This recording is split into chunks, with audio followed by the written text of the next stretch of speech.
દેશના અર્થતંત્રની કરોડરજ્જુ સમાન આપણું ગુજરાત રાજ્ય હાઈવે ઓથોરિટીને પણ વર્ષે અબજો રૂપિયા રળી આપે છે। દેશના સૌથી વધુ આવક રળનાર ટોલ પ્લાઝામાં ગુજરાતનો ભરથાણા ટોલ પ્લાઝા અવ્વલ ક્રમે છે।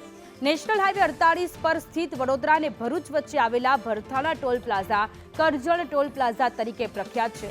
આ ટોલ પ્લાઝાની વાર્ષિક આવક 400 કરોડ રૂપિયા છે, એટલે કે રોજના 1 કરોડથી વધુની આવક છે। જ્યારે બીજા સ્થાને પાડોશી રાજ્ય રાજસ્થાનના શાહજહાંપુર ટોલ પ્લાઝા છે, જેની દૈનિક આવક 1 કરોડ રૂપિયા છે। છેલ્લા 5 વર્ષ એટલે કે 2019 થી 2024 દરમિયાન ગુજરાતના ભરથાણા ટોલ પ્લાઝાએ 2044 કરોડની આવક રળી છે।